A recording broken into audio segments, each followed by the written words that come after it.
Entonces vamos a comenzar con la clase de hoy. Hoy vamos a... Claro, exacto. Alejandro ya empieza preguntando, está muy bien. Me pregunta si cada configuración de spines es un estado de equilibrio. Entonces vamos a empezar por ello. O sea, vamos a hacer un repaso de lo que vimos la clase pasada. La clase pasada vimos, justamente, empezamos con easing, ¿sí? Y hicimos campo de medio. Entonces, vamos a repasar esta idea de tenemos un arreglo de spines, ¿sí? Que pueden estar para arriba o para abajo.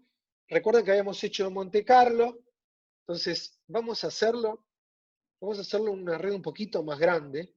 Vamos a hacer 500 por 500 spines, con una temperatura que está bastante por debajo de la temperatura crítica. Entonces, claro, lo que ven es rápidamente el sistema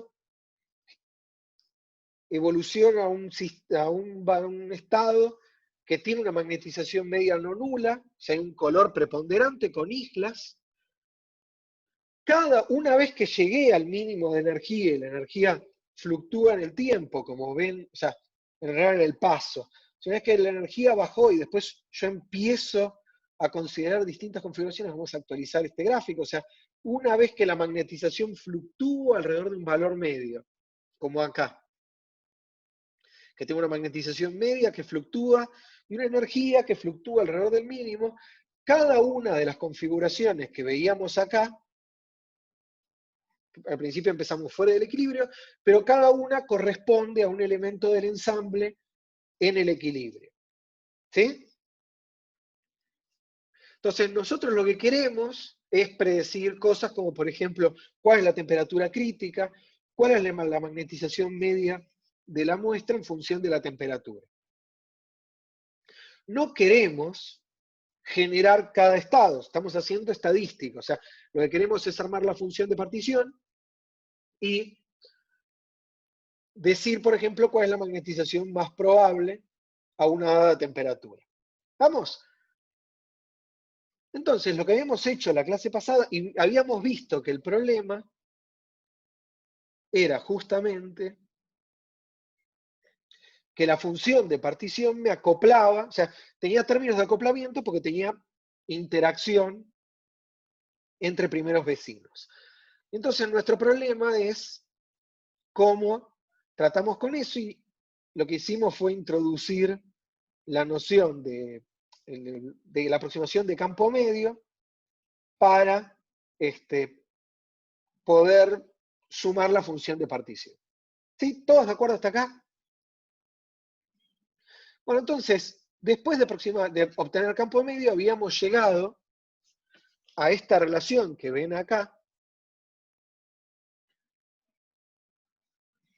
donde les recuerdo, L era el promedio de los spines, con lo cual la magnetización media era el momento dipolar de cada spin por el número de spines por L. Si L era simplemente el valor medio de los spins. Entonces, esta ecuación que está acá, en función del campo externo B, de la energía de interacción J, del número de primeros vecinos Q, y de la temperatura que entra en el beta, es una ecuación para la magnetización media. Bien, ¿cómo resolvemos esta ecuación? Yo les había adelantado la clase pasada que la forma de resolverla era, la única forma, es una ecuación que no podemos despejar L medio de acá, entonces la forma de resolverla es numéricamente. Entonces, para magnetización espontánea, o sea, me interesa el caso en el cual la muestra tiene un campo magnético propio, está magnetizada aún si no hay campo magnético externo, así que para estudiar magnetización espontánea tomemos el límite en el cual B se va a cero, así que tiro este término. Nos queda esta relación de acá, y los ceros de esta ecuación los podemos obtener, o sea, los valores de L para esta ecuación los podemos obtener igualando L, que L en función de L es la función lineal con pendiente 1, versus la tangente hiperbólica de un numerito por L, que es esta función que ven acá. Ahora, si la pendiente de la tangente hiperbólica en el origen es menor que 1, o sea, si beta Q por J es menor que 1, la tangente hiperbólica crece muy despacio y se cruza solo en el 0, con lo cual esta ecuación tiene una única raíz, que es valor medio del spin igual a 0 o magnetización igual a 0.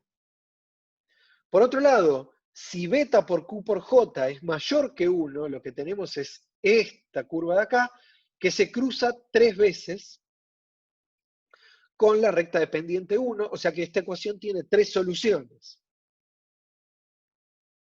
Menos L0, un valor que vamos a llamar L0, más L0, menos L0 y el 0. ¿Sí? Ahora, eso significa que a medida, fíjense que lo que yo estoy cambiando acá es la temperatura, ¿no? Porque Q es el número de primeros vecinos, me lo da la geometría de mi red, J es la energía de interacción, tiene que ver con la microfísica del problema, con lo cual lo que yo estoy, la perilla que yo toco es la temperatura, y esto lo que me dice es, hay una temperatura en la cual las soluciones del sistema cambian abruptamente. Para temperaturas mayores que una temperatura crítica, no tengo magnetización.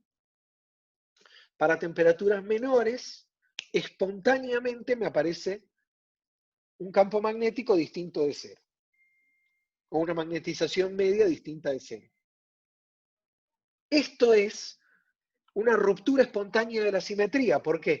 Porque tengo un problema que no tiene una dirección privilegiada, mi muestra no está magnetizada en ninguna dirección, y de golpe, cuando cruzo una temperatura crítica, aparece una dirección privilegiada en el espacio en la cual la muestra se magnetiza. ¿Sí? Bien, entonces esto es una ruptura espontánea de la simetría. ¿Cuál de los dos valores de la magnetización se elige? Es al azar. O sea, cuando yo hago Ising, como les mostré recién, en esta simulación que hicimos con Monte Carlo, que aparezca más amarillo o más violeta, es al azar.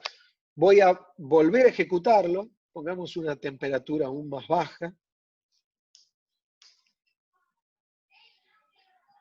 y que aparezca mayormente violeta o mayormente amarillo, es totalmente aleatorio. Y si ejecuto esto 1000 millones de veces, en la mitad de los casos voy a tener una prevalencia del violeta, como pasa ahora, y en la otra mitad voy a tener una prevalencia del amarillo. O sea, en la mitad de los casos la muestra se va a magnetizar para arriba, en la mitad de los casos la muestra se va a magnetizar para abajo.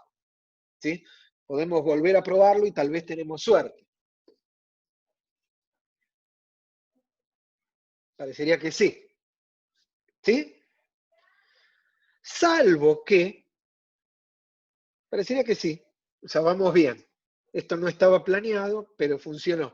Salvo que inicialmente tenga un campo magnético igual a 0. Si yo tengo un imán y a medida que voy enfriando la temperatura y un campo externo, es mucho más probable que mi imán termine magnetizado en la dirección del campo magnético externo, y cuando apague el campo voy a tener una prevalencia de spines apuntando en la dirección que ya me rompió la simetría del campo externo. De hecho, eso pasa, y por ejemplo, en la Tierra lo que tenemos es el campo magnético terrestre, y los spines apuntan preferentemente, bueno, o sea, cuando una muestra, cuando un material ferromagnético se enfría y se magnetiza, preferentemente ve, ahora contesto las preguntas, pero preferentemente termina orientándose en la dirección del campo magnético externo. Eso se usa, por ejemplo, para saber, en geología, para saber en qué dirección apuntaba el campo magnético de la Tierra en el pasado. Porque, no sé si ustedes saben, pero el campo magnético de la Tierra se invierte cada una cantidad de tiempo que en promedio es unos 10.000 años, pero en realidad es al azar. Entonces, cuando tenemos el campo magnético de la Tierra orientado en una dirección y tenemos material volcánico que está en estado líquido, se enfría y se magnetiza, las muestras quedan orientadas en la dirección en la cual apunta el campo magnético terrestre. Si después el campo magnético de la Tierra se da vuelta y los polos se invierten, esta muestra ya quedó enfriada y quedó apuntando en la dirección original, con lo cual uno puede cavar y ir en profundidad e ir mirando en qué dirección está el campo y recomponer la historia del campo magnético terrestre. Bueno, entonces tengo dos preguntas. Alejandro vuelve a preguntar, entonces, sí, me preguntaba si cada configuración es un estado de equilibrio y espero que ahora esto se lo haya aclarado. Y Libertad pregunta si esta ruptura es reversible, o sea, si se puede volver hacia atrás. La respuesta es, en el ensamble, primero que nada, recupero la simetría, porque cuando lo enfrío voy a tener tantos imanes para un lado como para el otro. La otra forma de recuperarla es volver a calentar la muestra. Si yo tengo una muestra que se enfría y se magnetizó, cuando la caliento va a recuperar la isotropía. ¿Sí, Libertad? Pero mientras esté por debajo de la temperatura crítica, va a seguir magnetizada. Muy bien, entonces, con esto espero haberles aclarado cómo se elige una de las dos soluciones. El otro detalle importante es, nadie me dijo nada, pero el cero sigue siendo una solución. O sea, en principio, la muestra podría tener magnetización cero por debajo de la temperatura crítica. El problema es que este punto es inestable. Es fácil ver que este punto, en lugar de un mínimo, corresponde a un máximo de la energía libre, con lo cual cualquier perturbación nos va a sacar de ahí si estamos por debajo de la temperatura crítica. Bien, entonces, si están de acuerdo hasta acá, fíjense que una vez que tenemos el valor de L medio, podemos calcular la magnetización, porque es mu por n por L, podemos calcular la susceptibilidad de la muestra, que es 1 sobre el volumen, la derivada de m a dB, para B distinto de 0, pero además puedo calcular la susceptibilidad haciendo tender B a 0, en el caso en el cual no tengo campo magnético externo, y teniendo en cuenta que la magnetización ocurre para beta QJ mayor que 1, y recordando que esto es QJ sobre KT, puedo definir una temperatura crítica, igual pidiendo la transición ocurre cuando esto vale 1, o decirlo de otra forma, si la temperatura es menor que una temperatura crítica, tengo un cambio de fase, donde la temperatura crítica es QJ sobre K, según esta teoría de campo medio. ¿Sí?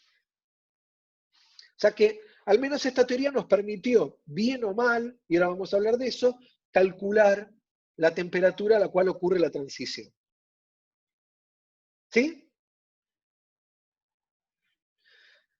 Si resolvemos numéricamente esta ecuación y para cada valor de la temperatura sabemos dónde se cruzan, hallamos el L0 y graficamos la magnetización o el L0 en función de KT, obtenemos esta curva. O sea, obtenemos que la magnetización es 1 a temperatura 0, o L0 es 1 a temperatura 0, a medida que lo calentamos decae rápidamente a 0 en la temperatura crítica y después se mantiene 0. Que esto les tiene que recordar a lo que vimos con condensados de Bose-Einstein. ¿Sí? ¿Todos de acuerdo hasta acá?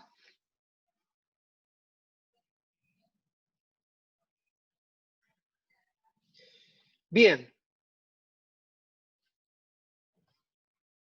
Yo voy a no me voy a quedar contento con esto se puede resolver numéricamente y lo vamos a hacer. ¿Sí? O sea, cada vez que les dicen esto se puede resolver numéricamente, eso tiene que ser una invitación a hacerlo. Así que hagámoslo. Bueno, entonces, yo puse en la página de la materia otro notebook que los invito a que lo miren, pero antes de mostrarles ese notebook, les quiero recordar algo sobre la transición de fase que les conté en la clase pasada. O sea, recuerden que la magnetización, esto es para el problema completo, o sea, para Ising en 2 dimensiones con Monte Carlo, tenía la misma pinta que lo que acabamos de ver que obtuvimos para campo medio. O sea, la magnetización en función de KT es 1 para temperaturas muy bajas y cae rápidamente a 0 a la temperatura crítica y después se mantiene 0, se mantiene igual a 0. ¿Sí? Bueno, entonces, ahora sí, vamos a ver, armé un notebook que lo que hace es buscar los ceros para la relación de la magnetización media, o la variable de rango largo L, en la aproximación de campo medio de Bragg-Williams, usando el método de la secante. ¿Sí? Entonces, lo que voy a hacer es armar la función es L es igual a la tangente hiperbólica de beta por Q por J por L. Entonces me armo una función, lo que sé buscar son ceros de una función, así que me armo una función que es X menos la tangente hiperbólica de esa función de X.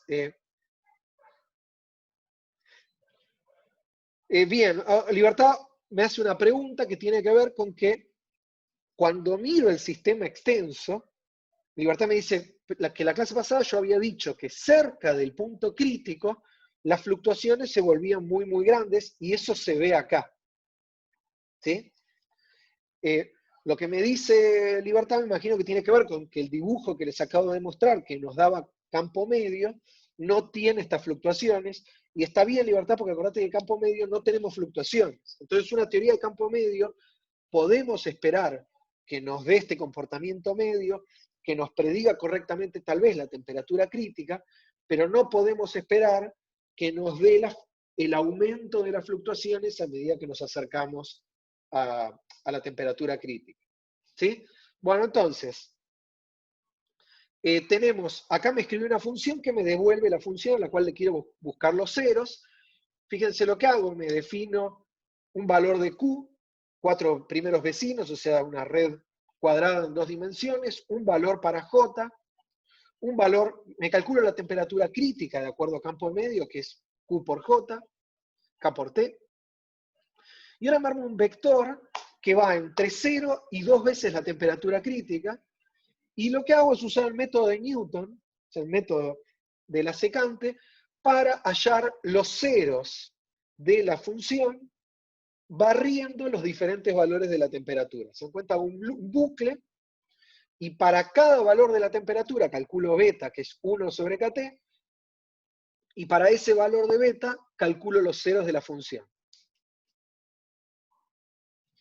Y al final lo único que hago es graficar la temperatura en función de los ceros de la función. Francisco pregunta si Newton ya viene dentro de SciPy, así que no necesitas escribirlo. Muy bien. Y entonces fíjense que lo que obtenemos es exactamente eso. Acá está la temperatura crítica, porque recuerden que K por T es Q por J en campo medio, así que me da exactamente 4, si J vale 1. Y estamos bien, tengo máxima magnetización a temperaturas muy, muy bajas, mucha magnetización, de golpe cae muy rápido. Además de eso, cerca de la temperatura crítica, acá hay una ley de potencias escondida. O sea, la forma, y ahora lo vamos a ver analíticamente, la forma en la cual el sistema se acerca al punto crítico es con una ley de potencias. Entonces, lo que voy a hacer para verla, siempre que uno quiere descubrir una ley de potencias, uno grafica las cosas en log-log. Entonces, lo que voy a hacer es graficar 1 menos K por T sobre K por la temperatura crítica, o sea, 1 menos T sobre la temperatura crítica, porque me interesa ver las cosas en el entorno de acá, entonces voy a tomar 1 menos T sobre T crítica de forma tal que esto vaya al 0 y que todos estos valores que están en este entorno vayan a valores que son cada vez más grandes hasta el 1, que corresponde a temperatura 0. ¿Se dan cuenta? O sea, estoy haciendo como un zoom en esta región y voy a graficar 1 menos T sobre temperatura crítica versus L0 en log-log. ¿Por qué? Porque si tengo una ley de potencias, debería aparecer como una recta en escala logarítmica. Y la pendiente de la recta es el exponente. Entonces acá hago exactamente eso. Acá ven la magnetización en función de 1 menos T sobre la temperatura crítica. Recuerden que la temperatura crítica está de este lado, porque es 1 menos. Y fíjense que para temperaturas muy cerca de la crítica, esto es una ley de potencias. Y acá puse como referencia la ley de potencias 1 menos T sobre T crítica a lo 1 medio. O sea, el exponente es 1 medio. ¿Sí? Dentro de unas clases nos vamos a dar cuenta por qué esto es importante, pero por ahora solo me interesa mostrarles que la teoría de campo medio nos da algo razonable y compatible, ahora vamos a ver que no siempre, con lo que nos da en valor medio en la dinámica actual del sistema de Ising en 2 dimensiones. ¿Sí? Bien, entonces, ¿están todos de acuerdo hasta acá? ¿Dudas?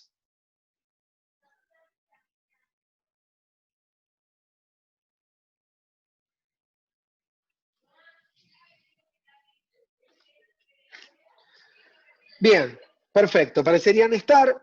Entonces, bueno, entonces, a ver, ¿cuáles son los problemas que tiene esta aproximación? Y vamos a empezar por el primero. El primero es que la temperatura crítica no da tan bien como parece. Y es fácil verlo. Piensen, por ejemplo, en la cadena de espines unidimensional, o sea, en el caso en el cual Q vale 2. En ese caso sabemos que la temperatura crítica vale 0. Recuerdan que en una dimensión no hay magnetización espontánea a temperatura finita. Sin embargo, si ustedes ponen Q igual a 2 acá, esta predicción no les da 0. ¿Por qué no les da 0? Y entonces ahora empiezo a preguntar, a contestar la pregunta de Juan, de qué pasa con las fluctuaciones en la aproximación de campo medio. La teoría esta de campo medio justamente falla horriblemente en una dimensión, porque como desprecié las fluctuaciones, si tengo pocos vecinos, las fluctuaciones son muy importantes. Recuerden, en estadística, cuanto más grande el número, menor rol juegan las fluctuaciones, porque más rápido converge el valor medio. Si tengo pocos vecinos, las fluctuaciones son importantes. En una dimensión las fluctuaciones son muy importantes, y acá no las tengo. Y entonces la teoría de campo medio me dice algo que es incorrecto, me dice que en una dimensión yo tengo un cambio de fase a temperatura finita. A medida que aumenta Q, esta aproximación se vuelve cada vez mejor. De hecho, en 3 dimensiones funciona medianamente bien, en 4 dimensiones funciona casi perfecto. ¿Sí? O sea, cuanto más aumentan los primeros vecinos, menor es el rol de las fluctuaciones, mejor es la teoría. Bien, entonces, primer problema de la teoría. Ahora vamos a ver qué tiene otros. Bueno, entonces, una vez que estamos hasta acá, ahora puedo calcular la energía del sistema. Por ejemplo, puedo agarrar, volver al hamiltoniano y decir, bueno, la energía media es, les recuerdo, el hamiltoniano lo habíamos calculado, a ver si lo tengo de la clase pasada, en algún lugar accesible.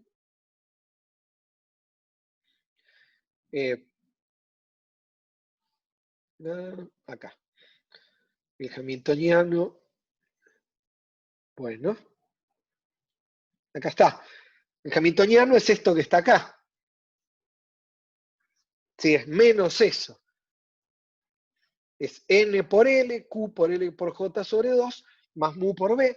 Ahora que sé cuál es el L del equilibrio, puedo calcular la energía media del sistema simplemente reemplazando L por el L que corresponde al equilibrio. Entonces me queda esto que está acá. Si la temperatura es mayor que la crítica, L medio vale 0, así que la energía del sistema es 0. Si la temperatura es menor que la crítica, estoy haciendo esto obviamente en el caso en el cual no tengo campo magnético externo, así que este término no está, me queda simplemente esto que está acá. Reemplazo L medio por el L0, entonces me queda menos m L0 cuadrado Q por J sobre 2. ¿Sí? Y ahora puedo calcular el calor específico. El calor específico es du a dt. Du a dt, la derivada de 0 es 0.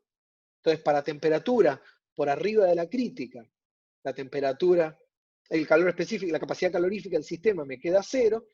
Por debajo de la temperatura crítica tengo que derivar esto. Entonces tengo que hacer menos nqj sobre 2 por 2L0, el 2 con el 2 se va, la derivada de L0 a dt, y tenemos que calcular cómo varía justamente L0 en función de la temperatura. O si quieren esto de acá. Pero esto sí lo podemos calcular analíticamente y no necesitamos calcularlo numéricamente, y para eso lo que hacemos es usar esta relación de acá y derivarla de los dos lados. Entonces, de un lado me queda la derivada de L0 a dt, del otro me va a quedar la derivada de la tangente hiperbólica por la derivada de lo de adentro.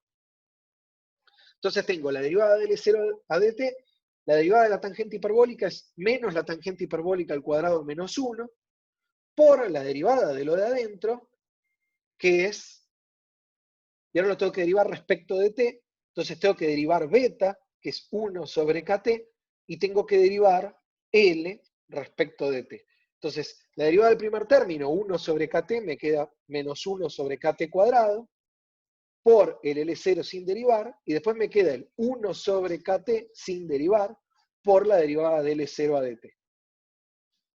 Ahora miren lo que pasa. Esto que está acá es L0 cuadrado, porque L es igual a la tangente hiperbólica de esto.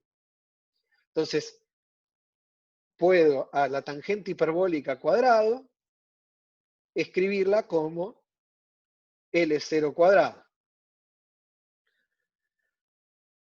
QJ sobre K es la temperatura crítica.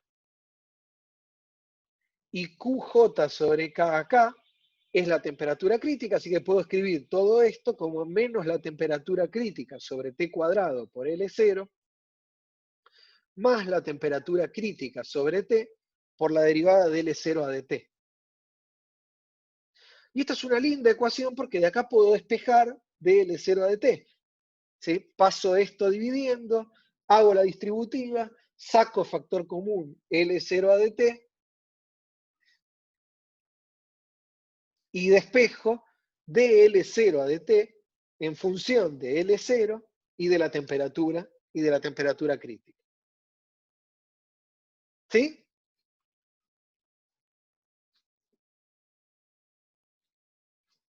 ¿Están todos de acuerdo hasta acá?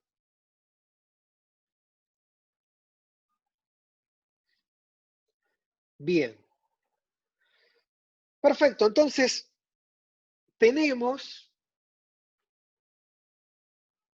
la capacidad calorífica del sistema, o sea, ahora reemplazo de L0 a dt acá, y llegamos a que la capacidad calorífica para temperaturas menor que la crítica es esto que está acá. Con lo cual, ahora les voy a decir varias cosas.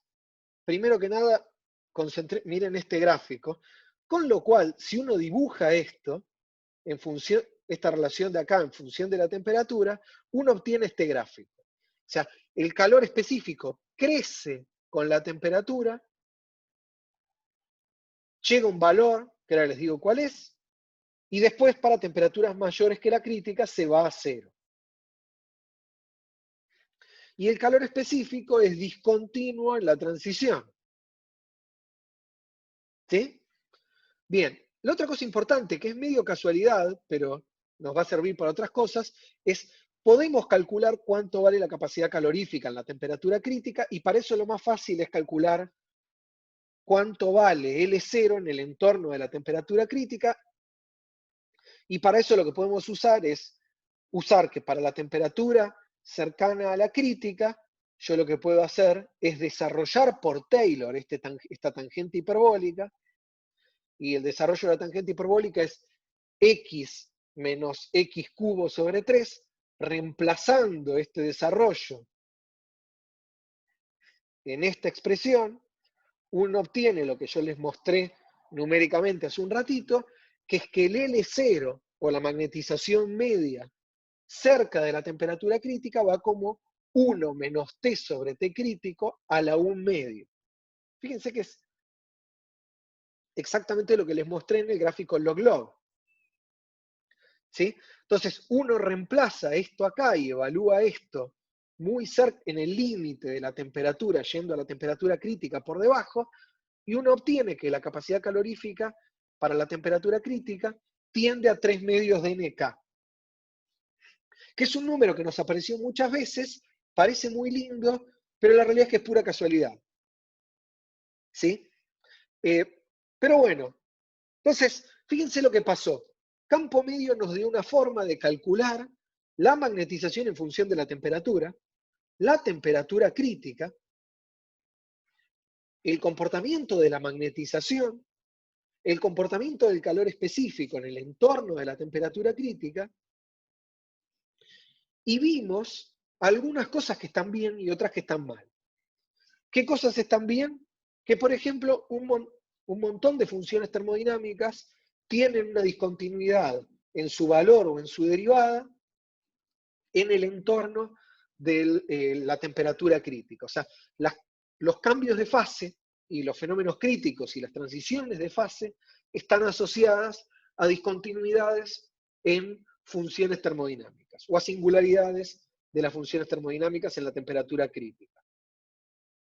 Ahora Tomás me hace una pregunta que es a lo siguiente a lo que voy a ir.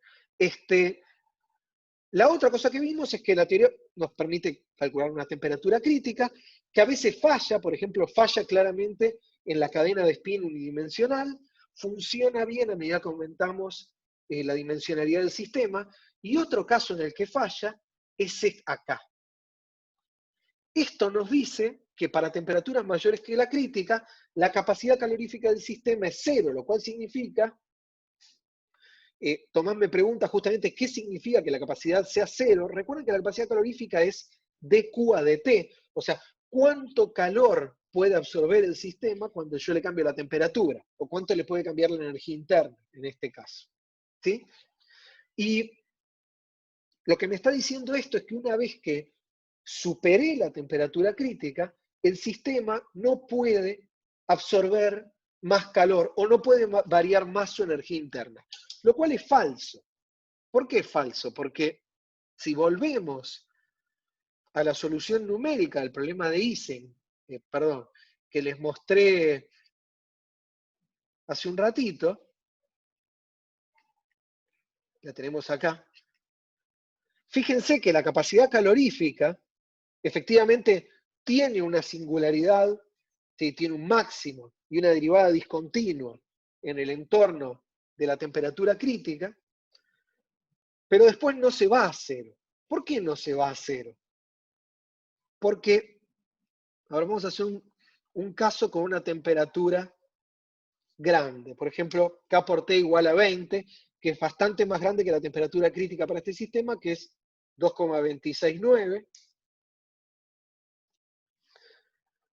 Fíjense que ahí lo que tengo es básicamente ruido blanco. Tengo un montón de spines para arriba y para abajo, no tengo islas, no tengo orden, pero tengo muchas configuraciones, tengo fluctuaciones. Y a medida que yo voy aumentando la temperatura, el sistema puede explorar diferentes configuraciones. Por ejemplo, si en lugar de hacer 20 hago 10,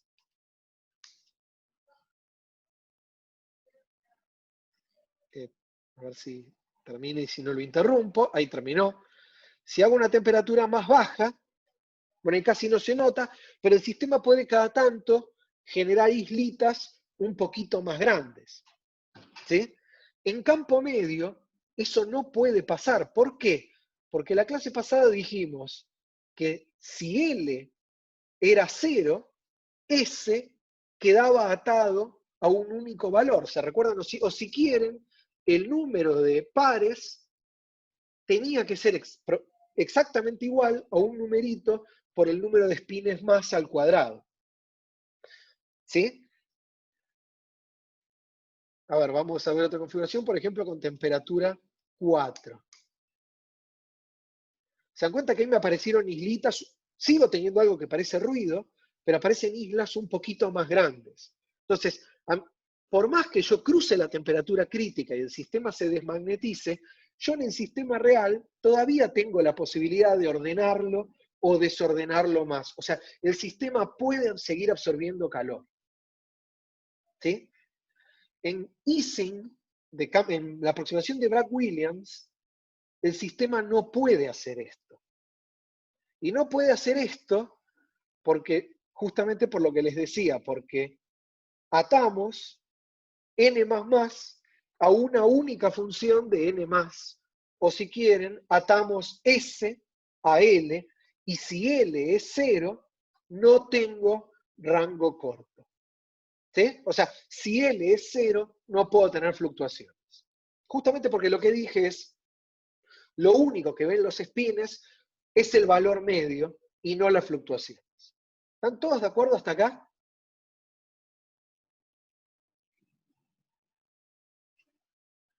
O sea, el resultado que pagamos por eso es que aún si tengo muchos primeros vecinos y esta aproximación va a ser medianamente buena, el calor específico a temperaturas mayores que la temperatura crítica nos da igual a 0 y está mal que eso ocurra.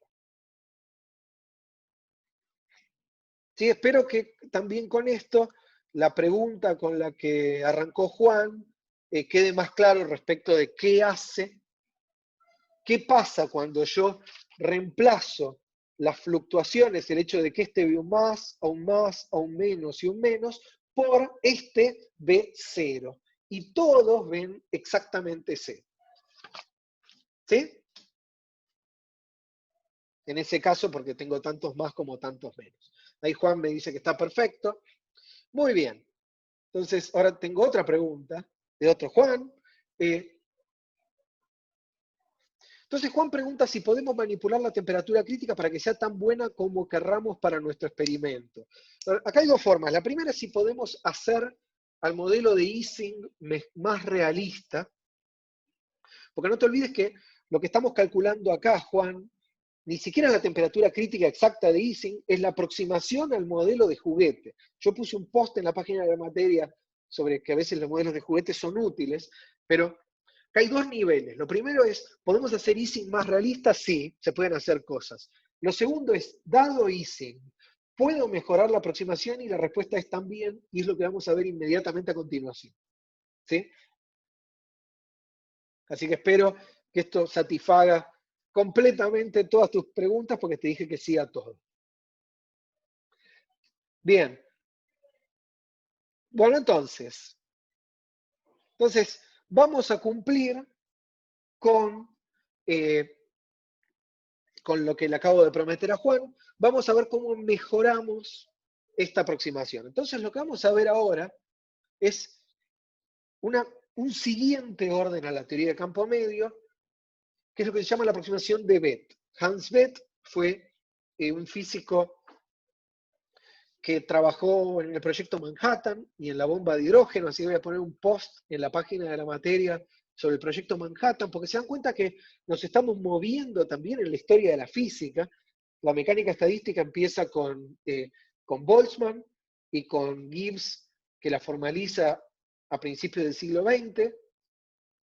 Vimos cómo Bose, Einstein, Fermi, Dirac generan la estadística cuántica, y durante la Segunda Guerra Mundial, entre otras cosas, se desarrolló el método de Monte Carlo, que usé para mostrarle las simulaciones numéricas, y poco antes de la Segunda Guerra Mundial, Bethe desarrolló este tipo de cosas. Entonces, ahora estamos viendo varios resultados que ocurrieron entre los 40 y los 50, y a continuación vamos a ver resultados que se desarrollaron entre los 70 y los últimos años. Pero bueno, entonces, Beth lo que hizo para tratar de mejorar esto, Beth ganó el premio Nobel a todo esto por trabajar en interiores estelares, también aplicando mecánica estadística y física nuclear.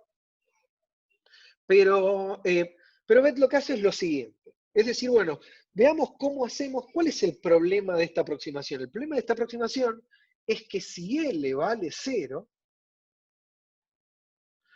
no tengo fluctuaciones. ¿Sí? Ese es el problema. Y entonces, la pregunta que nos podemos hacer es, ¿cómo recuperamos un poco el efecto de las fluctuaciones? Entonces, lo que vamos a hacer es, tomemos la red y miremos, como la red es homogénea, y de hecho, miren esta red, que yo la usé hace un ratito para una explicación, y la red de acá al lado. Se dan cuenta que esta red y esta es la misma red, asumiendo periodicidad, solo moviéndola más 1 a la derecha. O sea, es el par de espines que está marcado acá, fue a parar acá. Yo básicamente corrí todas las filas hacia la derecha y esta fila que se me cayó la metí del otro lado por periodicidad. Entonces, estas redes son homogéneas. Correrlas me da lo mismo, me da la misma energía, me da la misma magnetización. Entonces lo que puedo hacer es indistintamente mirar cualquiera de estos espines. Por ejemplo, mirar este que está en el medio. Pensemos que la red ahora sigue.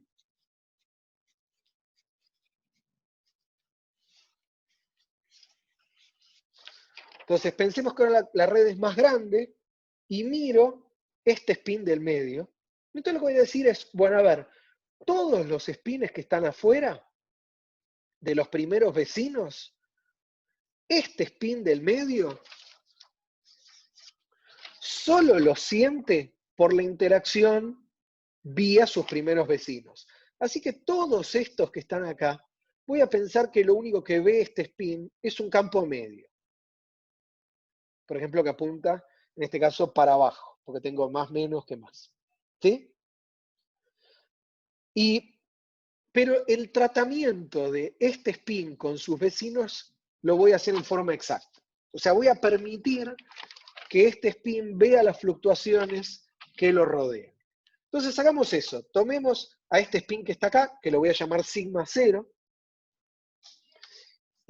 Tomamos este spin, sigma 0. Tengo los 4 primeros vecinos, que los numeré 1, 2, 3, 4. Y voy a escribir el hamiltoniano solo para este spin. Entonces, ¿qué tengo? Tengo la interacción, tengo un campo magnético externo B0. Entonces tengo el término que es menos mu B por sigma 0. Eso es lo mismo de antes. Es el término paramagnético. Tengo el término exacto de sigma 0 contra sus 4 vecinos. ¿Sí? Y después tengo mu por B, esto que está acá, por la suma de todos los vecinos, es lo mismo que este término, o sea, es la interacción de estos 4 espines, 1, 2, 3, 4, con el campo externo, que yo acá le puse B0, pero en realidad es B acá en la notación. ¿Sí? ¿Se dan cuenta? O sea, lo voy a hacer de nuevo para que quede claro. Este spin que está acá interactúa mu sigma 0 por B con el campo externo. Este spin que está acá interactúa mu sigma 1 por B. Este que está acá interactúa mu sigma 2 por B con el campo externo, mu sigma 3, mu sigma 4. Entonces, este término, todos con menos, ¿no? Entonces, este término que está acá es menos mu B sigma 0, menos mu B sigma 1, más sigma 2, más sigma 3, así hasta los 4. Entonces, ¿qué es 4 ahora? Entonces, Bautista me pregunta, yo ahora estoy escribiendo en forma exacta, el hamiltoniano de este sistema con los vecinos. Ah, ¿qué es Q? Q en este caso es exactamente 4. O sea, Bautista me pregunta, ¿qué es este Q de acá? Q es el número de primeros vecinos. Yo se lo estoy ilustrando en una red cuadrada bidimensional, así que Q va a ser 4. Q sigue siendo el número de primeros vecinos que tiene cada spin. ¿Sí, Bautista? Perfecto. Entonces, esto que está acá y esto que está acá, vamos a sacar esto para no confundir los colores, es el término de interacción de esta cruz con el campo magnético externo. ¿Sí? Bien. Ahora, sigamos con campo medio. Yo lo que debería hacer es, si hago campo medio, es decir, todos estos espines me generan un campo externo medio, B', que pongamos que va para allá, para arriba. ¿Sí? O sea, es simplemente la magnetización media de la muestra. Y entonces, en campo medio, ¿cómo aparece? Aparece al estilo Bragg-Williams, como lo que acabamos de ver, me aparece mu por B', la magnetización media de toda la muestra, por la suma de todos los espines en la cruz. Fíjense que estoy dejando afuera el sigma 0, pero por ahora olvídense de eso. Entonces, todos estos 4 espines ven a mu por B'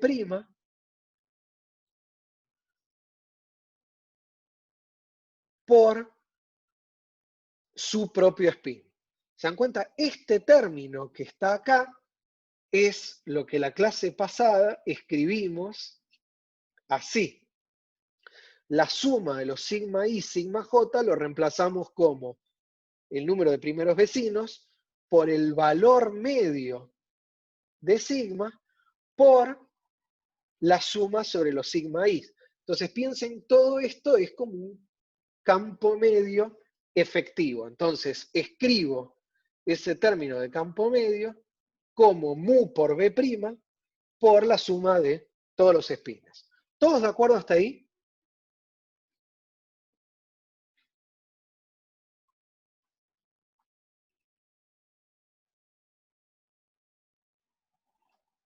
Bien. Entonces, si nos quedásemos con esto que tengo acá, esto es campo medio. Estoy diciendo, todos los espines ven al campo externo y todos los espines interactúan con el campo de magnetización media de la muestra. Pero lo que voy a hacer ahora es a este spin, este que está acá, tratarlo en forma exacta. O sea, voy a agregar un término que va a ser J por el sigma 0 por sus 4 vecinos. ¿Se dan cuenta? Este término que está acá, solo para la interacción de este spin con sus vecinos, es exacto. Es el término suma de sigma i, sigma j. Pero en lugar de hacerlo sobre todos los i's y sobre todos los j's, es el término menos j, suma de sigma i, sigma j. Pero en lugar de sumar sobre todos los i y sobre todos los j's, sumo sobre todos los i's y fijo lo voy a hacer para un único spin, sigma 0. Entonces trato a toda la red como campo medio y a un spin y a la interacción de un spin con sus vecinos en forma exacta. Usando justamente lo que les decía al final del día, porque la muestra es homogénea, como esto puedo elegir cualquiera, va a terminar siendo una forma de tratar en forma exacta la interacción con los primeros vecinos. ¿Sí? Pero no de los primeros vecinos con sus vecinos. O sea, este que está acá, trato exacto su acoplamiento con este, y después cuando me pare acá voy a tratar en forma exacta este con este y este con este, pero nunca voy a pensar este interactúa con este y este interactúa con este. Y este interactúa con este y este con este, pero este ve el spin de este. ¿Sí? O sea, esa doble suma no la hago nunca. ¿Todos de acuerdo?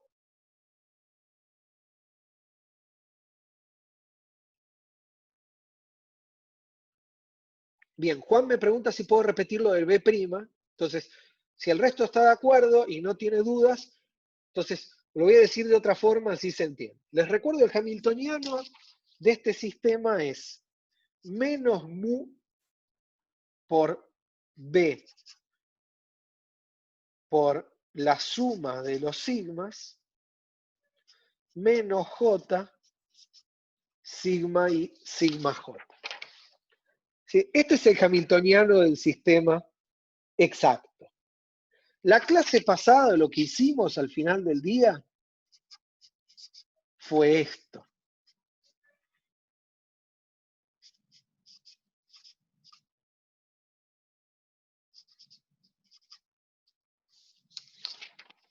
En la clase pasada, lo que hicimos al final del día, lo pueden pensar así. Este término es la interacción de cada spin con el campo medio.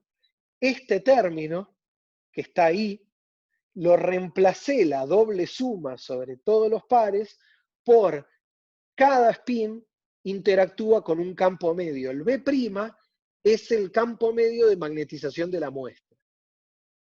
Ahora lo que estoy haciendo es decir, le agrego un término que va a ser sigma 0 por sigma i, donde esto es la interacción exacta del spin 0 con sus vecinos. O sea, este término exacto que estaba acá, la clase pasada lo expandimos hasta ahí, y ahora le agrego una corrección que es tratar en forma exacta la interacción con los primeros vecinos, pero no de los primeros vecinos con sus primeros vecinos, y no de los primeros vecinos con sus primeros vecinos, y así.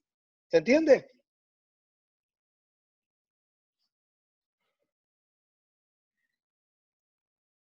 Bien. Juan, eh, bien, perfecto. Bautista me dice que quedó más claro. Estas cosas, viste, cuando uno termina de contarlas, uno las va contando paso por paso y espero que les quede más claro a medida que uno lo va digiriendo. Juan me pregunta, si n es muy grande, ¿por qué aporta tanto la interacción de un único spin?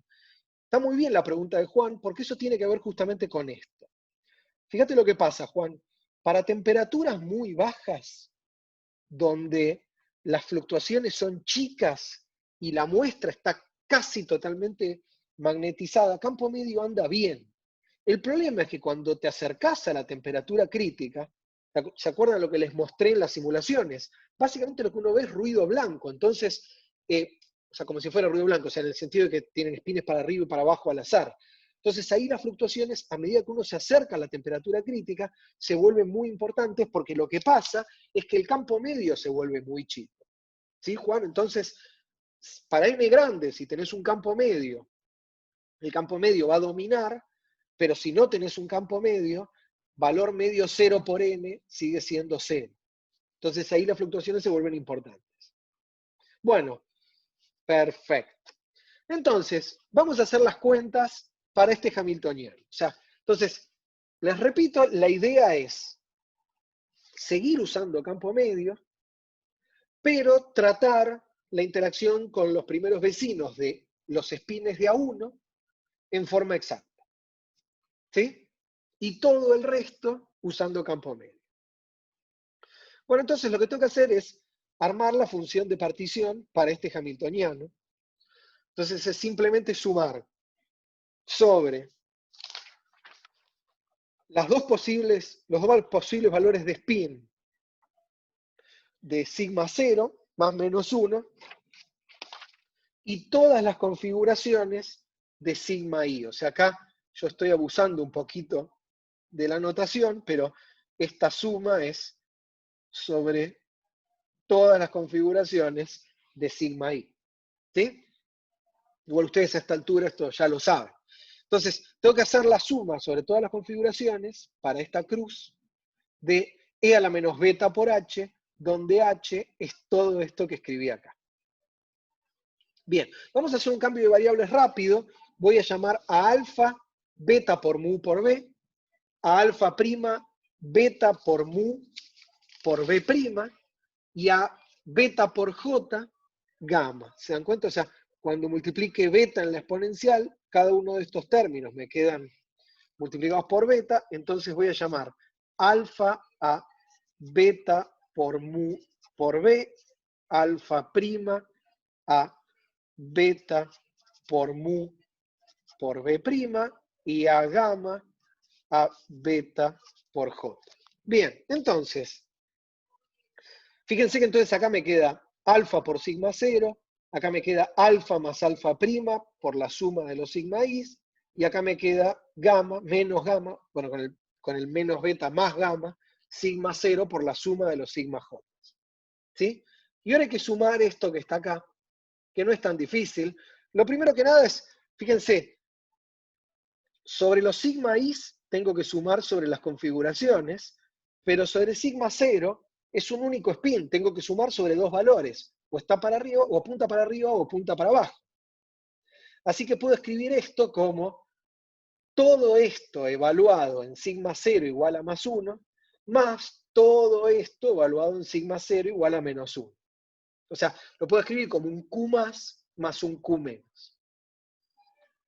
Donde Q más y Q menos es justamente evaluar a esta suma en sigma 0 igual a más 1 y sigma 0 igual a menos 1. Entonces me queda, dependiendo si esto vale más menos 1, esto vale más menos 1, así que Q más menos vale E a la más menos alfa más alfa prima, más menos gamma, suma sobre sigma i.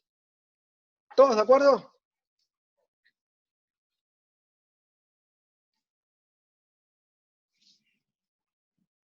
Díganme si están de acuerdo. Bien. Muy bien. Entonces, si están de acuerdo, bueno, ahora fíjense, ahora esto es fácil porque el e a la más menos alfa es un numerito, así que sale afuera de la sumatoria. Y toda esta exponencial con la suma, de nuevo me quedó factorizado, o sea, puedo escribirlo como la productoria de e a la más alfa prima más menos gamma por los sigma i, productoria sobre todos los i's, y ahora tengo que sumar sobre todos los posibles valores de sigma i. Y esto es fácil. ¿Por qué? Porque es e a la más menos alfa y todo esto, ahora es fácil porque sigma i solo puede valer más o menos 1, entonces me queda e a la más algo más e a la menos algo, real, el exponente, así que es 2 veces el coseno hiperbólico de lo que está dentro. Entonces me queda e a la más menos alfa por 2 veces el coseno hiperbólico. Esta productoria es Q veces todo evaluado a la Q. ¿Sí? A esta altura, esta factorización y forma de sumar ya lo usamos varias veces. ¿Están de acuerdo?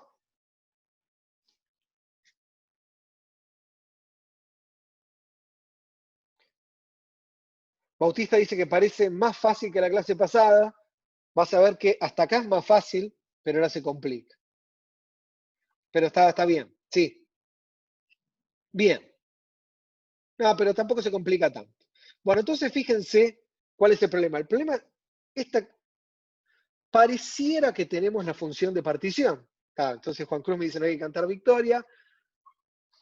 Pareciera que tenemos la función de partición, pero hay un detalle. Alfa es dato, porque alfa es beta por mu por b.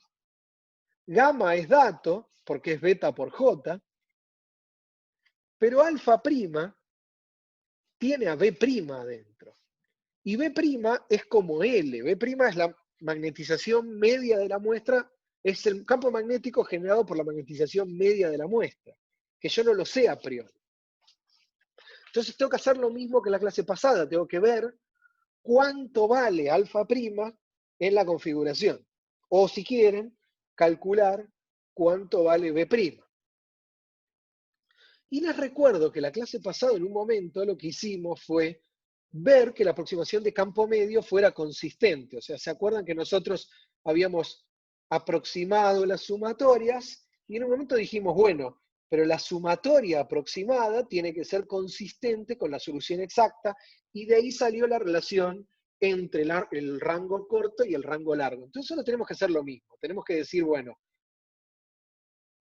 me falta conocer B', pero la aproximación tiene que ser consistente. ¿Y qué es lo que tenemos que pedir para que la aproximación sea consistente? Tenemos que pedir que el valor medio de sigma 0, el spin que tomamos para mirar, sea igual al valor medio en toda la muestra. ¿Se dan cuenta? O sea, imagínense esta configuración. Y yo hago 1000 copias. Entonces, hago 1000 copias y en una copia acá pongo un más, en otra pongo un más, en otra pongo un más, en otra pongo un menos, en otra pongo un menos, y termino con 700 copias, donde acá tengo un más, y 300 copias donde acá tengo un menos. Yo había dicho que este spin al final del día era igual a todos los otros. Si yo armé 700 copias con un más y 300 con un menos, pero la magnetización media de la muestra es 0, eso es inconsistente, porque este spin es especial. Por algún motivo, prefiere estar para arriba en más cantidad de copias, mientras que en toda la muestra los spines prefieren estar para arriba o para abajo. Por otro lado, si yo hago, supónganse que tengo magnetización media 1, o sea que están todos para arriba, estoy a temperatura 0. Si hago 500 copias con este spin para arriba y 500 con este spin para abajo, de nuevo es inconsistente, ¿se dan cuenta? O sea, como yo puedo poner esta cruz en cualquier lado, tengo que pedir que el valor medio de sigma 0 coincida con el valor medio de todos los sigma i's. Y en lugar de calcular el valor medio de todos los sigma i's, puedo calcular el valor medio de los que están en la cruz, que los tengo explícitamente en el hamiltoniano, total son todos iguales. ¿Están todos de acuerdo hasta acá? O sea, pedir consistencia de la aproximación, pedir que realmente esto sea tratar en forma exacta y esto sea tratar a primer orden en campo, sí, al orden más bajo en campo medio, es decir, bueno, pero el spin medio de este tipo tiene que ser consistente con la magnetización media de la muestra. Díganme si están de acuerdo con esto, sí o no.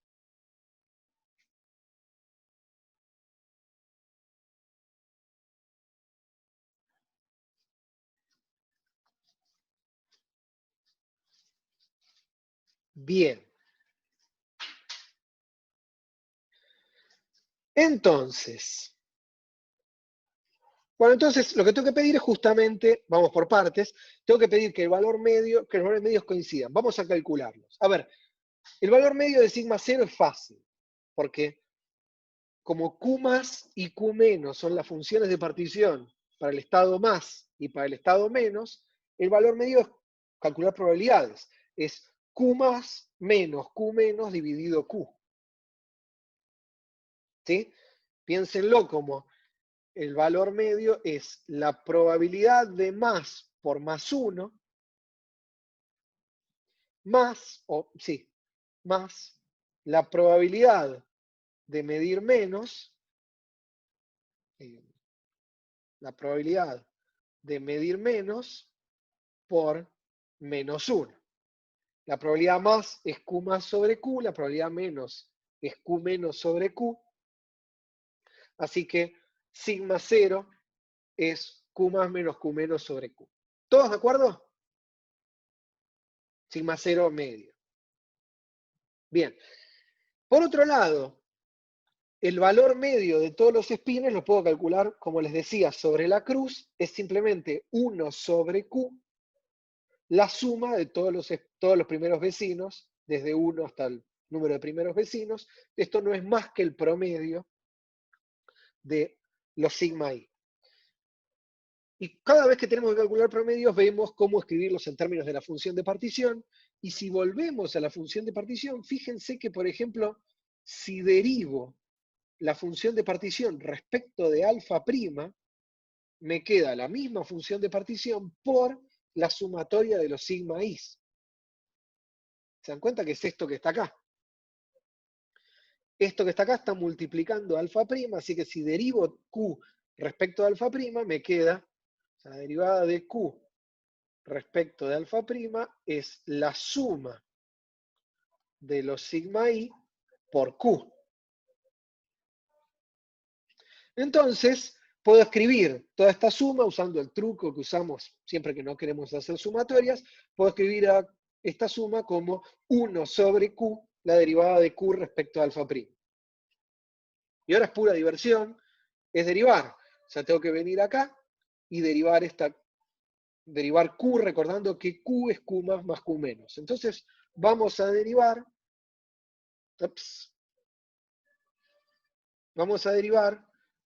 esto que está acá. ¿Sí? Bien. Entonces vamos a derivarlo. Entonces tengo E1 sobre Q por 1 sobre Q grande, E a la más alfa por 2 a la Q, el 2 a la Q lo saco de factor común, y ahora tengo que derivar el coseno hiperbólico a la Q, y el coseno hiperbólico a la Q respecto a alfa prima, me queda coseno hiperbólico a la Q menos 1 por la derivada del coseno hiperbólico, que es el seno hiperbólico. ¿Sí? Y después tengo lo mismo, ahora tengo que derivar Q menos, entonces tengo E a la menos alfa por 2 a la Q, ya lo saqué de factor común, coseno hiperbólico a la Q menos 1, ahora con un menos gamma, por la derivada del coseno hiperbólico, que es el seno hiperbólico. Q con Q se va, y reordenando un poquito las cosas, fíjense que, a ver si están de acuerdo, bueno, entonces, coseno hiperbólico a la Q menos 1, yo puedo, vamos a hacer así, voy a multiplicar y dividir por coseno hiperbólico. Entonces, si divido y multiplico por coseno hiperbólico, acá me queda coseno hiperbólico a la Q. Y acá divido por el coseno hiperbólico de alfa más alfa prima menos gamma, y se va al menos 1. Ahora fíjense, coseno hiperbólico a la Q por E a la alfa es Q más. Y coseno hiperbólico a la Q por E a la menos alfa por 2 a la Q es Q menos. Entonces, y seno sobre coseno es tangente hiperbólica, entonces puedo escribir todo esto como 1 sobre Q, Q más por la tangente hiperbólica, más Q menos por la tangente hiperbólica. ¿Todos de acuerdo? ¿Están de acuerdo o no? Bien. Perfecto. Y entonces ahora igualo. O sea, si ahora yo quiero que esto sea igual a esto, todo esto tiene que ser igual a todo esto. Se va el 1 sobre Q con el 1 sobre Q y me queda que Q más menos Q menos tiene que ser igual a todo esto que está acá. ¿Sí? Bien, entonces me queda que Q más menos Q menos tiene que ser igual a Q más tangente hiperbólica más Q menos tangente hiperbólica. Fíjense que esto que está acá es solo una ecuación para alfa prima. O sea, alfa prima, recuerden, es beta por mu por B prima. Entonces, es la magnetización media o el campo magnético generado por la magnetización media, el campo medio, que no conozco. Bien. Entonces, seguimos operando. Paso Q más tangente hiperbólica del otro lado, saco de factor común, me queda Q más 1 menos la tangente hiperbólica, del otro lado Q menos 1 más la tangente hiperbólica. Y ahora, usando que Q más y Q menos son E a la más alfa, 2 coseno hiperbólico, y E a la menos alfa, 2 coseno hiperbólico, escribamos Q más sobre Q menos. Entonces, Q más sobre Q menos es E a la más alfa dividido E a la menos alfa, o sea, E a la 2 alfa, por el coseno dos veces dividido 2 se va, coseno hiperbólico dividido coseno hiperbólico, todo a la Q. ¿Sí? Entonces, Q más sobre Q menos es E a la 2 alfa por coseno hiperbólico dividido coseno hiperbólico más y menos todo a la Q. Y de esta ecuación, yo puedo pasar Q menos acá dividiendo.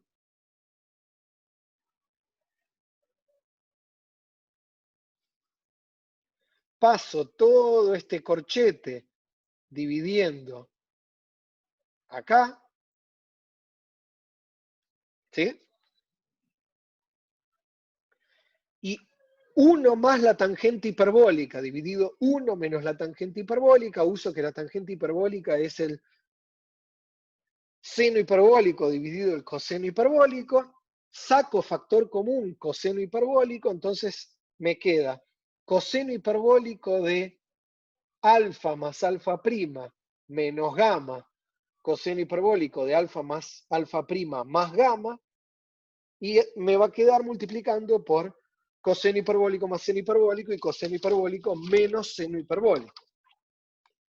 ¿Sí? O sea, lo voy a escribir una vez para que lo vean. Entonces tengo 1 menos la tangente hiperbólica de x, lo escribo como 1 menos el seno hiperbólico sobre el coseno hiperbólico, y esto lo escribo como coseno hiperbólico de x, coseno hiperbólico de x menos seno hiperbólico de x. ¿Está? Entonces, 1 menos la tangente hiperbólica de x es 1 menos seno sobre coseno hiperbólico, saco factor común coseno hiperbólico, me queda la resta, y entonces, como tengo 1 menos tangente hiperbólica dividido 1 más tangente hiperbólica, me queda los cosenos hiperbólicos y coseno hiperbólico más seno hiperbólico y coseno hiperbólico menos seno hiperbólico. Donde esta delta es alfa más alfa prima, para ahorrar un poco de notación. ¿Todos de acuerdo?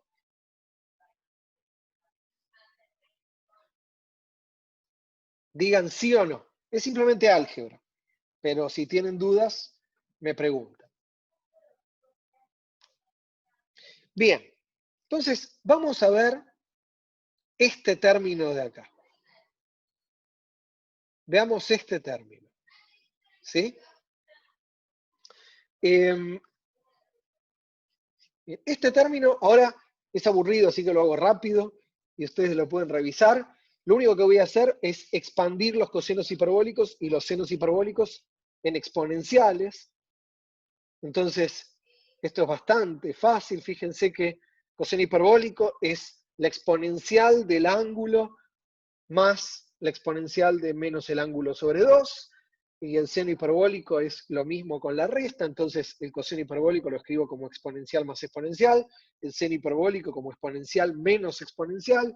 Hay un montón de cosas que se tachan, termino de sumar y todo esto da e a la 2 alfa más e a la 2 alfa prima. ¿Sí? Y entonces, reemplazando esto acá, fíjense que el e a la 2 alfa de acá se va a ir con este e a la 2 alfa, y entonces me queda que e a la 2 alfa prima por esto es igual a esto, pero además esto que está acá y esto que está acá es lo mismo, pero acá está elevado a la q, o sea que puedo tachar todo esto y acá me queda q menos 1, así que el resultado final es que e a la 2 alfa prima es coseno hiperbólico de alfa más alfa prima más gamma sobre coseno hiperbólico de alfa más alfa prima menos gamma, todo a la q menos 1. ¿Sí?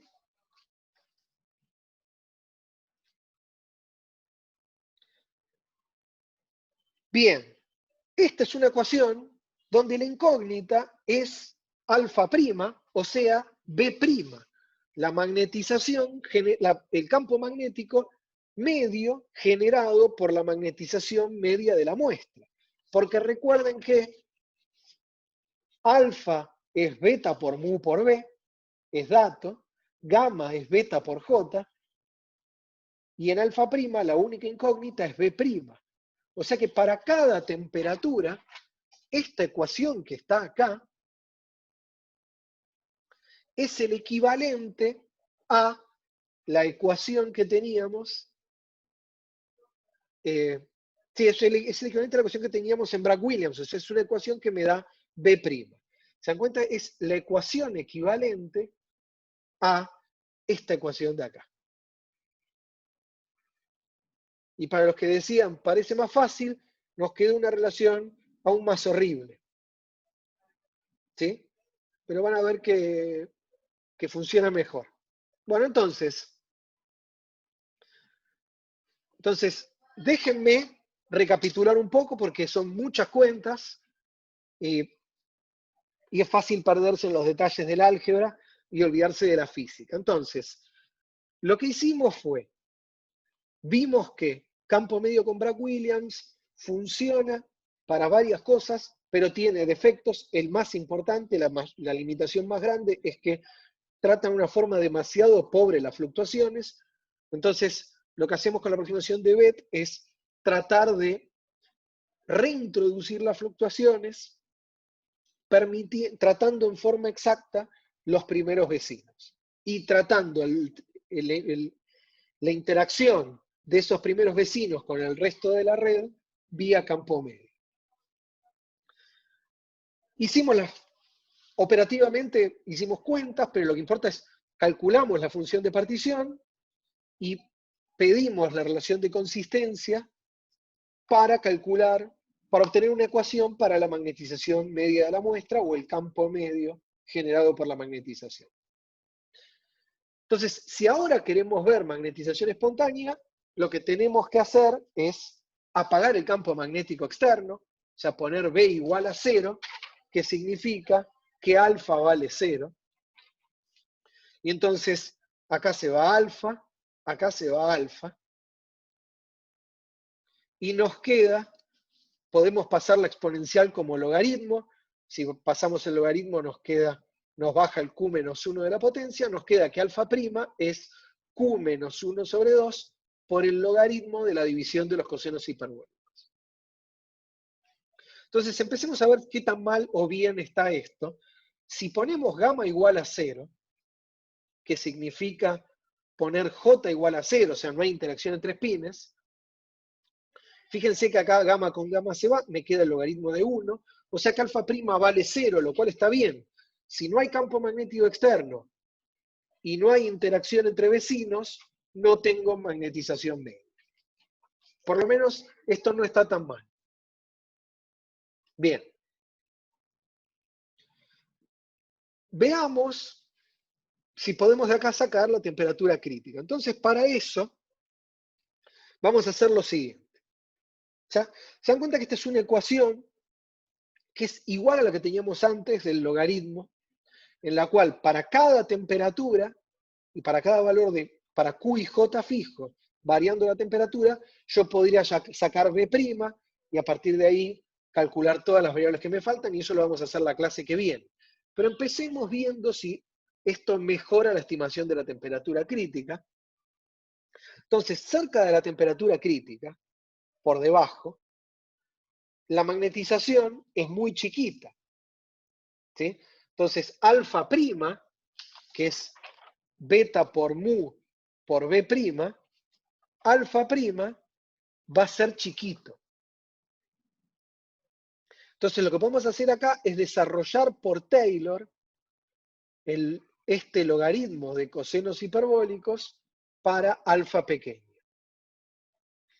Y eso que ven, lo que ven acá es el desarrollo de Taylor de lo que está a la derecha. O sea, me queda que alfa prima es Q menos 1 por la tangente hiperbólica de gamma, que es no más que esto evaluado en 0, perdón, no, porque tengo un alfa primo. O sea, el 0 se va, este es el primer término, es el del término de derivada primera, este es el de la derivada tercera, entonces me queda Q menos 1, tangente hiperbólica de gamma, por alfa prima menos un numerito al cuadrado, por alfa prima cubo sobre 3, términos de orden quinto en alfa prima cubo y así.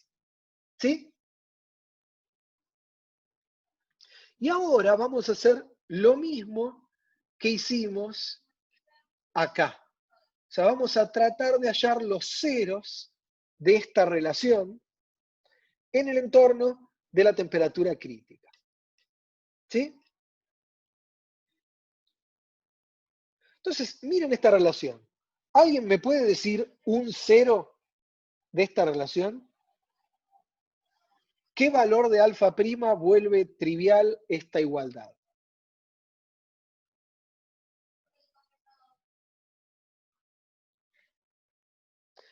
Juan Cruz dice 0. Y efectivamente, fíjense que esta relación no tiene ningún término inhomogéneo, ¿no? O sea, tengo alfa prima, alfa prima, alfa prima cubo, alfa prima a la quinta, a la séptima. Entonces, alfa prima igual a 0 es solución trivial de esta relación. Y está bien, porque alfa prima igual a 0, ¿qué implica? Implica b prima igual a 0. ¿Sí? Recuerden que alfa prima es beta por mu por b prima. Entonces, y está bárbaro. Si estamos a una temperatura mayor que la crítica, no tengo campo medio, o sea, no tengo magnetización media de la muestra. Si estamos a una temperatura menor, esto tiene que seguir siendo un 0, pero va a ser inestable. ¿Sí? ¿Todos de acuerdo hasta acá?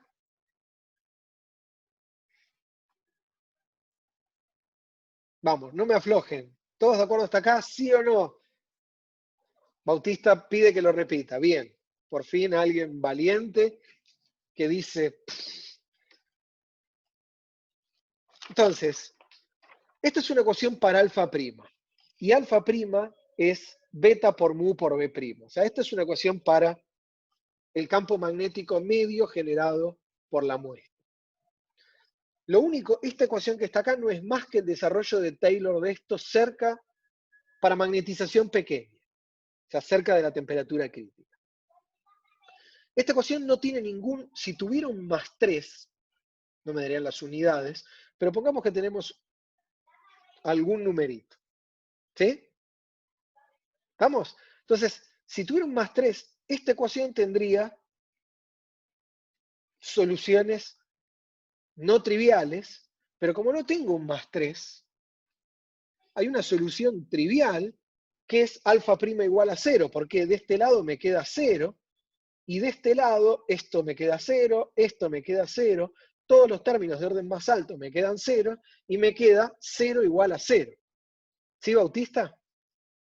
Bien, entonces hay un punto fijo para esta relación que es, no hay magnetización, que es razonable, es lo mismo que teníamos en este punto fijo de acá. Si la temperatura era mayor que la crítica, magnetización 0 era un punto fijo estable. Si la temperatura era menor que la crítica, seguía teniendo el cruce en el 0, pero se volvía inestable. ¿Estamos, Bautista? Bien. Entonces, ¿yo qué quiero tener para tener magnetización? Quiero tener dos soluciones más. Entonces, aprovechemos que ya sacamos el 0, tacho, acá tengo un 1, acá tengo un 1, y acá tengo un cuadrado. ¿Sí? Y ahora miremos esa ecuación y quiero que me digan qué tiene que pasar para que esta ecuación, olvídense de los términos de orden más alto, porque son correcciones chiquitas. Entonces, miren solo esta relación y díganme qué tiene que pasar para que esta ecuación tenga dos raíces reales. Es una cuadrática. ¿Sí? Es una cuadrática y acá tengo un menos. Entonces, muy bien. Nicolás dice, el discriminante tiene que ser mayor que 0. Dicho de otra forma, para lo que se están tratando de acordar que era el discriminante, miren lo siguiente. Esto es un número al cuadrado, así que esto es un número positivo por alfa al cuadrado. Y acá tengo 1 menos esto.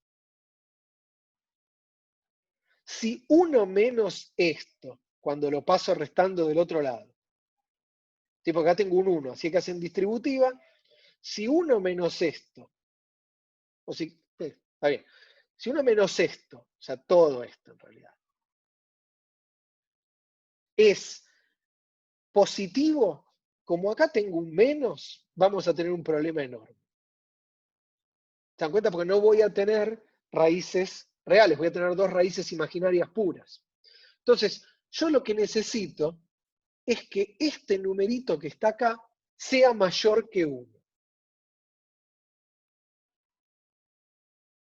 Si este numerito que está acá es mayor que 1, 1 menos todo esto es negativo, esto positivo por esto me da negativo, el menos con el menos es más, me queda alfa cuadrado igual a un número positivo, tiene dos raíces reales. ¿Sí? Entonces, si esto es mayor que 1, tenemos una solución además de la solución trivial. Y si esto que está acá es menor que 1, solo tenemos la solución trivial. ¿Se dan cuenta? Eso nos da la diferencia entre solo tenemos el 0 o tenemos magnetización media distinto de 0. ¿Todos lo ven?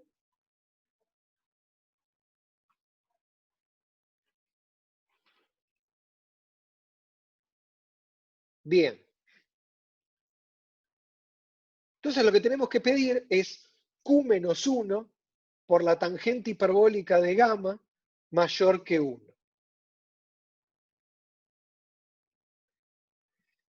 Despejemos. Recuerden que Q es el número de primeros vecinos y gamma es beta por J.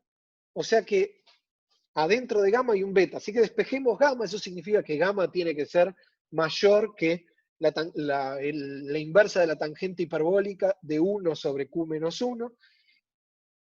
Y ahora usamos una relación que les di la clase pasada, ¿se acuerdan? Que era que un medio del logaritmo de 1 más x sobre 1 menos x más 1 sobre 1 más x es igual a la tangente hiperbólica a la menos 1 de x, así que esto lo puedo dar vuelta.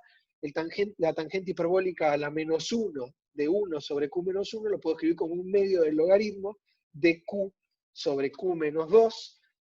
Y esto que está acá me da el gamma crítico, que es j por beta, o j sobre k por la temperatura crítica, de donde se sigue que en la teoría de campo medio de Hans Bethe, la temperatura crítica es 2j sobre k por 1 sobre el logaritmo de q sobre q menos 2.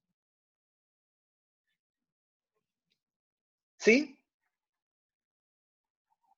Vamos a comparar esta relación con la que obtuvimos para Bragg-Williams. Entonces, recuérdenla, es 2j sobre k por un 1 sobre un logaritmo.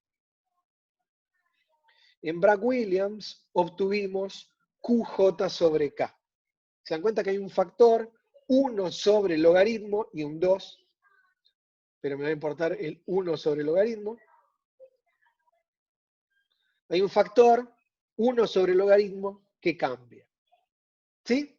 Vamos a ver qué efecto tiene esto a la hora de determinar la temperatura crítica.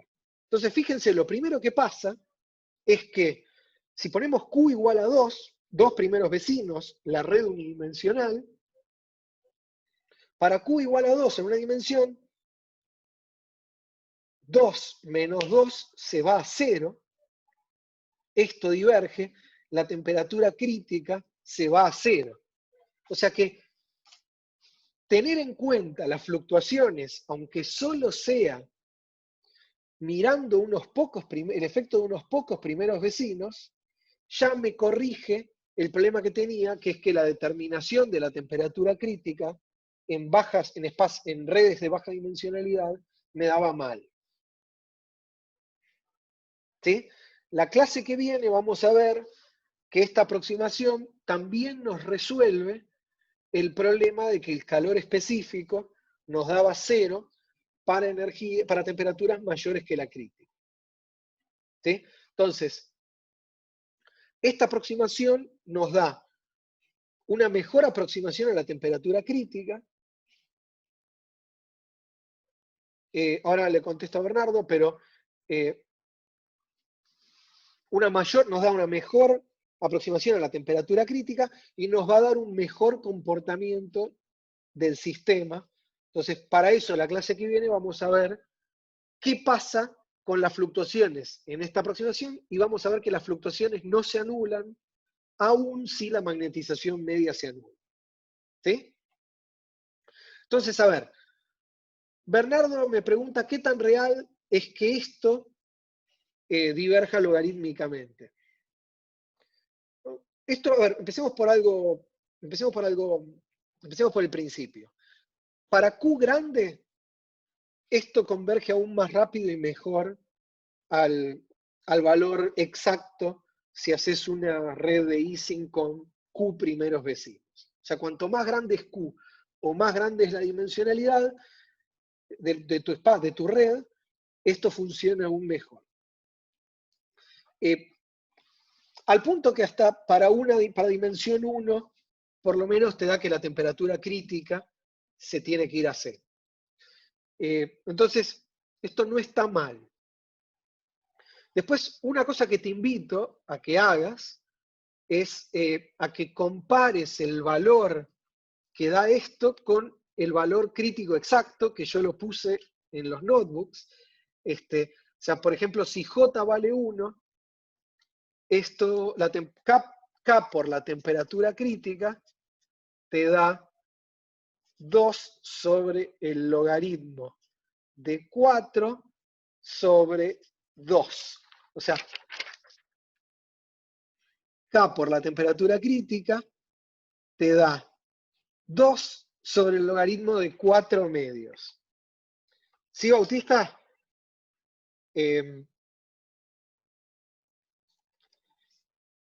Y, a ver, voy a ser valiente y vamos a calcularlo en vivo y en directo.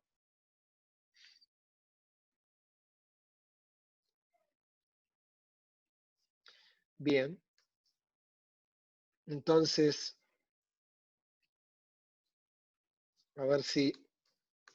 Ahí estoy agrandando un poco la letra para que ustedes lo vean. Entonces, lo que voy a calcular es 2 dividido el logaritmo de 4 medios. Y eso da 2,88. ¿Sí? Y ese valor lo tienen que comparar contra el de la temperatura crítica, que era, se los doy, 2,269. ¿Sí? O sea, no está tan mal.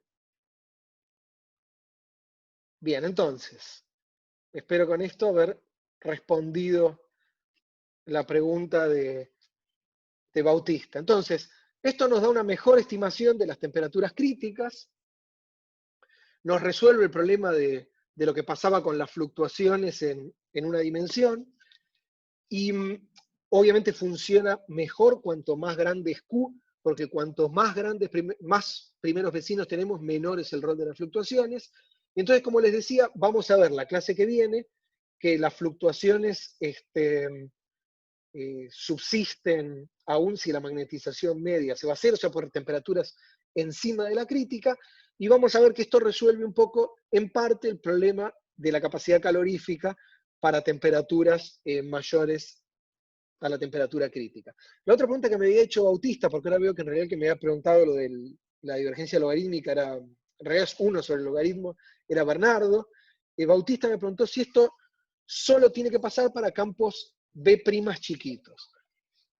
Y la respuesta Bautista es sí, me alcanza con estimar esto solo en el entorno de campos de magnetización media chiquitos, porque acordate que lo que yo quiero determinar es la temperatura de la transición, y la temperatura de la transición corresponde justamente la transición ocurre acá. ¿Sí? O sea, yo quiero determinar esta temperatura en la cual paso de tener magnetización a no tenerla, o de no tener magnetización a tenerla, y en el entorno de este punto, de este lado, la magnetización vale 0, y alfa prima entonces vale 0, y de este lado, la magnetización es por definición chiquita, porque estoy justamente cerca de la transición, y entonces alfa prima es chiquito. O sea que haber hecho Taylor alrededor de este punto no me genera un error en la estimación de la temperatura crítica. Obviamente, si lo que yo quiero calcular ahora es la magnetización para una temperatura que es 1/8 de la temperatura crítica, ahí hacer Taylor no va a funcionar. Entonces lo que vamos a hacer la clase que viene va a ser justamente hacer algo distinto a contentarnos con hacer Taylor de esta relación. Pero solo para determinar la temperatura crítica, con hacer Taylor me alcanza. ¿Sí? Perfecto. Bien, ¿alguna otra duda?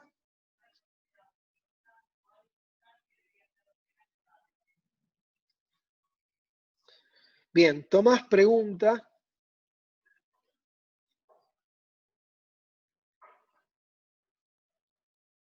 Bien. Muy bien. Tomás hace una muy buena pregunta.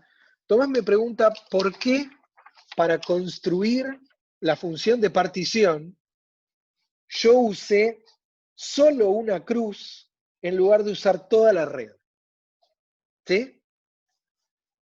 Esa es la pregunta de Tomás. O sea, ¿por qué no uso el hamiltoniano de toda la red y me contento con usar solo el hamiltoniano del spin sigma 0 y sus 4 primeros vecinos?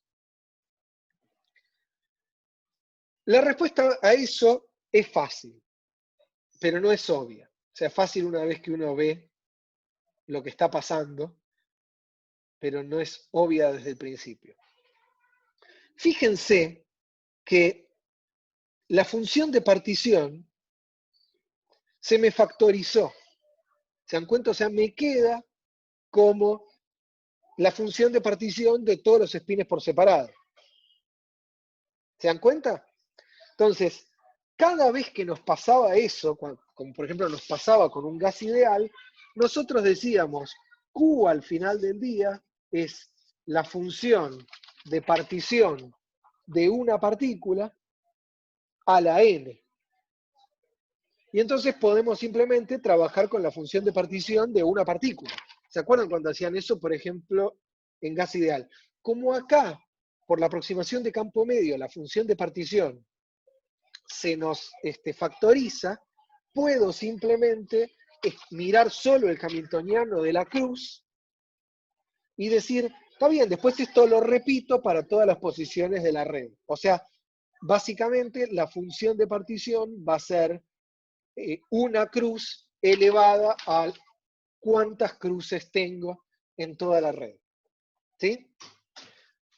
Como al final del día yo terminé asegurándome consistencia, por eso es tan importante el paso de consistencia, es decir, el valor medio de este spin tiene que ser consistente con el valor medio de todos estos. Entonces, como mi red es homogénea, todo esto funciona. ¿Sí, Tomás? Ahí Tomás me dice que sí. Bien, ¿alguna otra duda?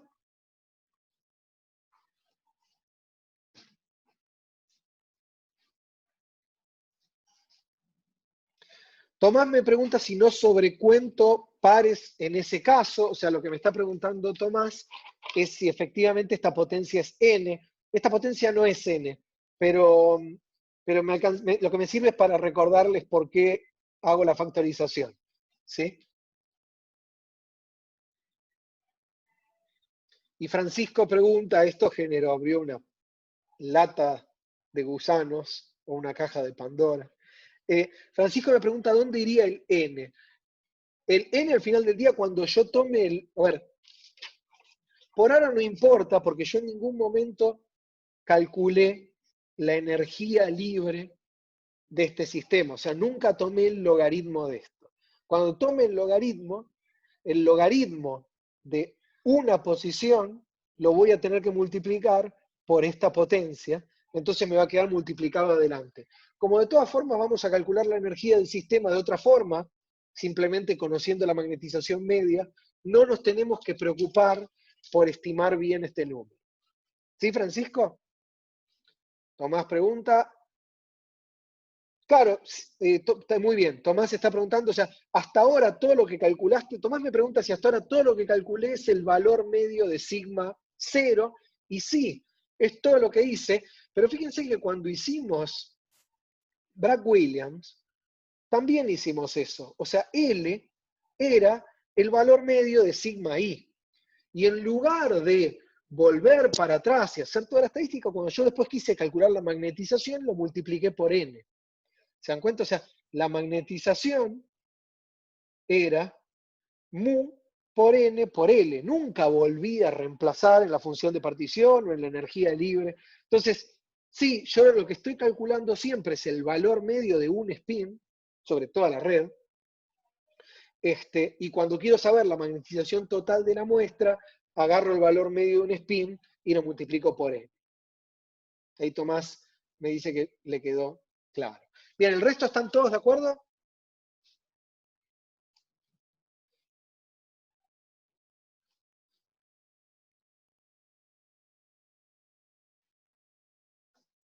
Muy bien.